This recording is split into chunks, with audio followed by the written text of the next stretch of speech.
Hello, everybody, and welcome to this week's episode of the Speaker Series Spotlight. I am your host, Brad the Brick Crihfield, and today we have a very special guest, Quentin Holmes. Thank you for having me. Thank you for coming. You're the author of multicultural children's books. We've already been chatting a little bit about it, but why don't you just let our viewers know exactly what it is you do and who you are? Absolutely.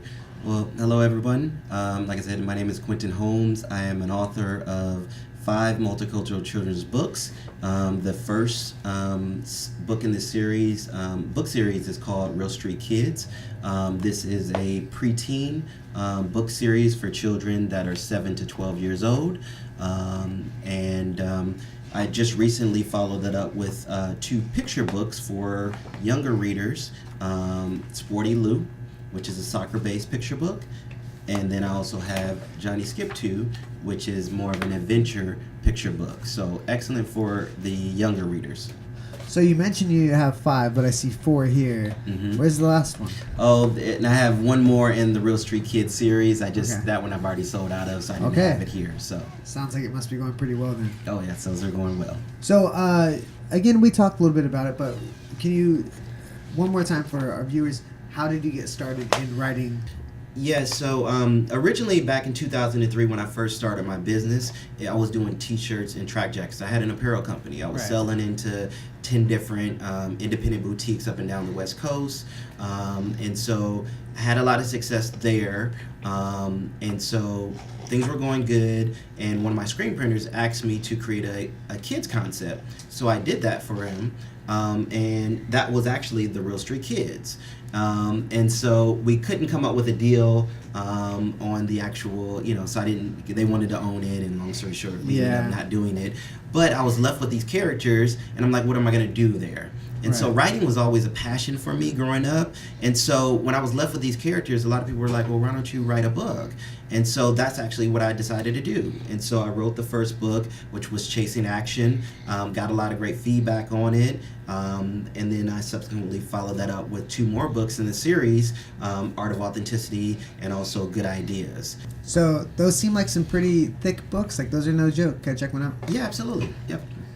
So they're 80 pages, and so, for being a kind of a new beginner author, I didn't want to dive in with some 300-page book, and so I think kind of a preteen 80-page book was kind of something that I think I could kind of start off with, and so and actually turned out to be good, a perfect length for a series, and so like I said, now there's three books in that series, and so. Wow. And so, yes, you're writing books, but you're specifically writing multicultural books. Tell me a little bit about that, why that's important to you. Yeah. So a couple things there. So the Real Street Kids book series is actually centered on my life. Loosely based on my life. And so when I grew up in Michigan, and then I literally like 3 days before 10th grade, I moved out here to California. And so I actually went to high school at Los Alamitos High School. And one thing for me was there was a stark difference in terms of diversity in terms of Michigan. It was pretty much black and white in Michigan, and then out here, obviously, you had a very diverse community. And so for me, it was like eye-opening. It was great.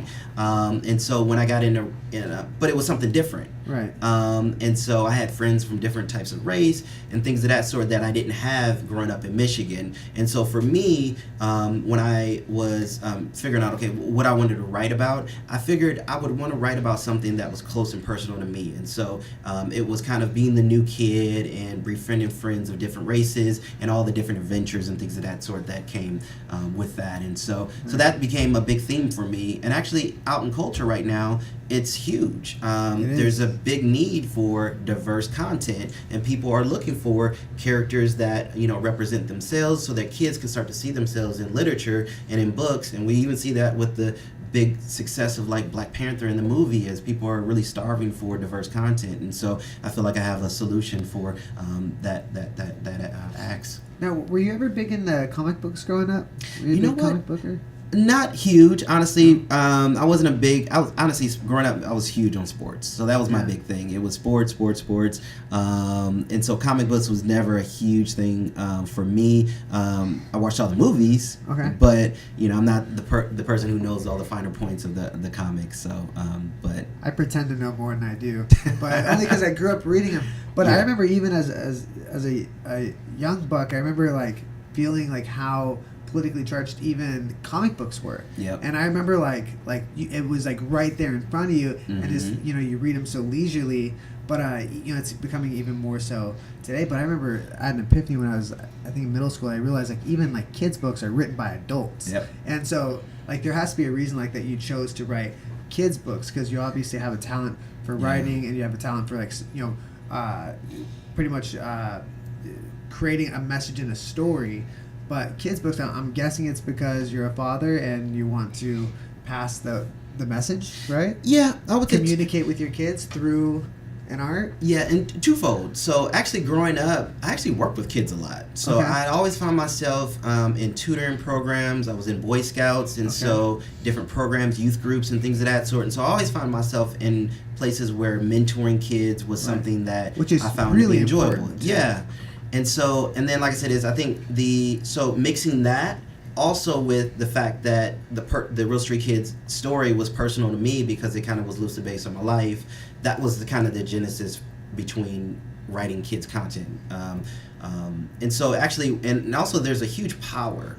I think about in this story, the most recent one is called Good Ideas in the Real Street Kids series. That one was personal to me because one of the things I really wanted to inspire kids is that, even at an early young age, you can look around your local community, look around your house, look around wherever, come up with good ideas, come up with solutions, and you don't have to wait to be old.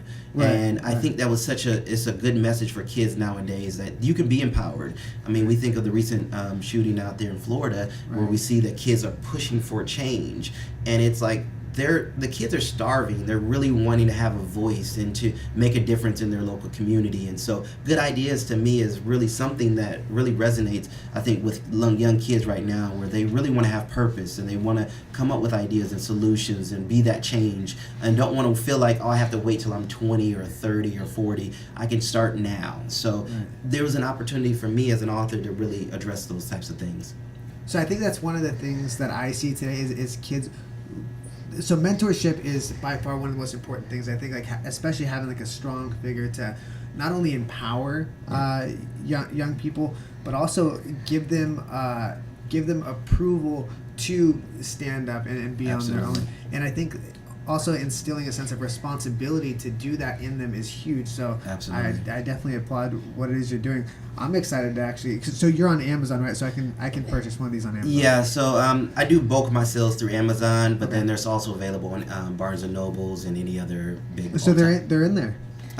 In terms of online, so all of the finer online destinations you can get them at, but awesome. They'll eventually be in schools and libraries. So that's the goal. That's the next. And certain schools actually are already buying them. So actually for the first two books in the Real Street Kids, I actually have teacher's guides, and so there's teachers that have actually bought a classroom set, and then it gives them lesson plans on how they can integrate that within their classrooms, and so How do you deal with the pressure of writing a kids book? Maybe there's not, but just my assumption would be like that's a lot of to put something in a book and like because it becomes timeless, right? Because like these are my this is my story. This is what I believe in here. Like that seems like an incredible amount of pressure, right? Is it hard for you? Do you feel like it just comes natural? Yeah, I think so. A couple things. I feel like you're gonna write the best story you can for that time. Right. Because when I first wrote the Real Street Kids, the Chasing Action, the first book, that was like 9-10 years ago. Okay. And so I feel like I'm at a totally different place now. Do you look back at it and kind of like wish you would have done it better? Or are you happy with for what it was at that time? For what it was at that time, okay. Yeah. Because I think I always tell people all the time because every year I always have some type of mantra or some type of word that represents what I want. And one of the big things for this year is execute.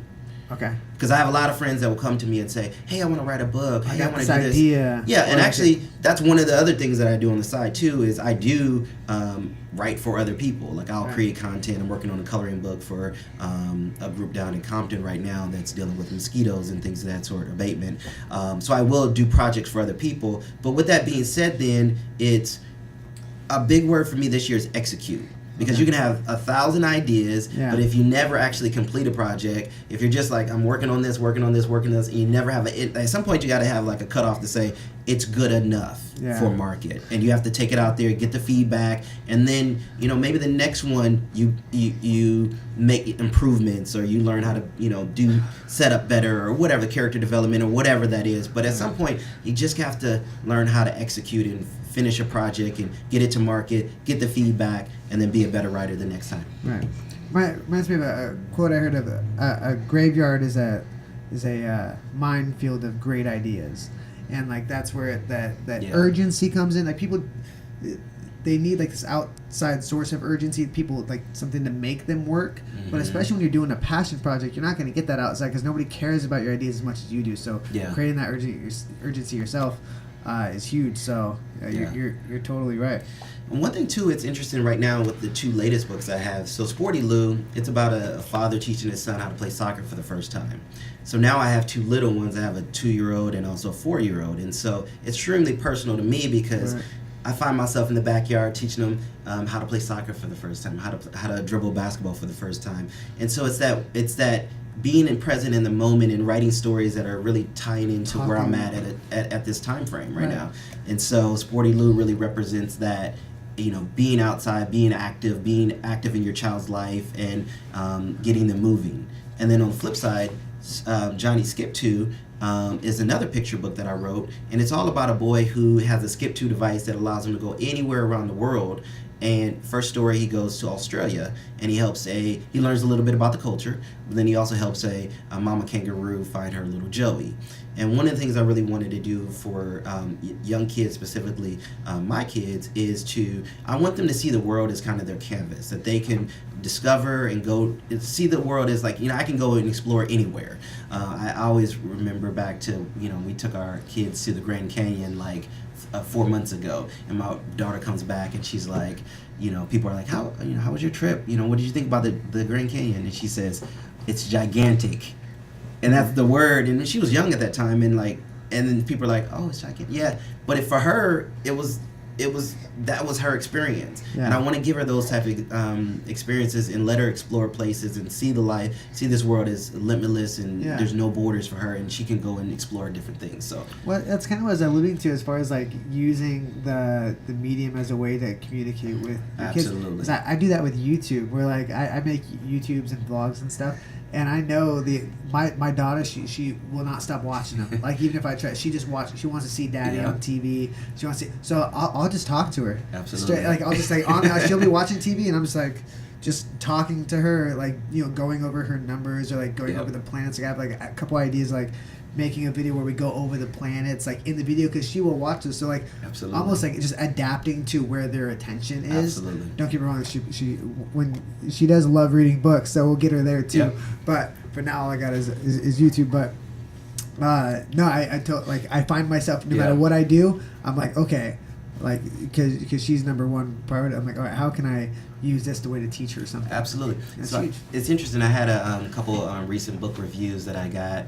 One was from a blogger who said that Sporty Lou came right on time for her, because she's been trying to teach her child that you're not going to get it the first time. It may take a second and third time of trying before you get something. And I was like, and it was very personal for me. It was like, good. That was what I wanted the kid and also the parent to receive out of it. Is it may take a couple times, but you'll get there, and you'll end up loving that sport or loving that experience with your parent that much more. I feel like we're an aid for the parent. It creates a conversation, right? Absolutely. It creates a way for them to both look at the same thing and have a conversation about that. So absolutely, like empowering kids through this media. I mean, if that doesn't give you fulfillment, what it is you do, nothing will, because that's the number one thing we could do as adults in a society is empower our young ones. So I really appreciate you coming in. Thank you so much. You got to tell these guys where they can find your books because they need to get one right now. Absolutely. Where can they get it?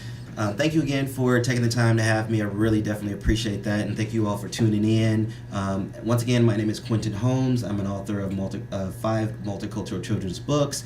You can find links to the books at my website, quentinholmes.com. That's QUENTINHOLMES.com. There'll be direct links to Amazon for you to purchase the books. And for the picture books, I have them available in coloring books as well. So, and also ebooks as well. So you can find them across all the different digital platforms. But and then also one other thing too is in April I'll be at the upcoming LA Times Festival of Books, which is actually one of the biggest book fairs in the U.S. And so it's at USC April 21st and 22nd. So please come on down, see me there, and also just come on down and expose your kids to bring the kids, bring your family members, and they have a lot of activities. And always, it's just something special about seeing kids there, because people always want to say, well, kids want to look at books as sometimes punishment, and I'm like, when you find that right book for a kid, they will fall in love with it. So we're on a potty book right now, and I'm loving it because she will go through the same 5 books every single night. She loves it. So absolutely. Maybe we'll see her. I'll bring my little girl. And we'll be over there. You start them early, and they will fall in love with it, and you'll see that is not a punishment at all. Yeah, so that's great. Absolutely. Well, thank you so much. Thank you. All right, guys. Again, I'm Brad on behalf of the Lakewood Chamber of Commerce. Thank you for tuning in, and we'll see you next week.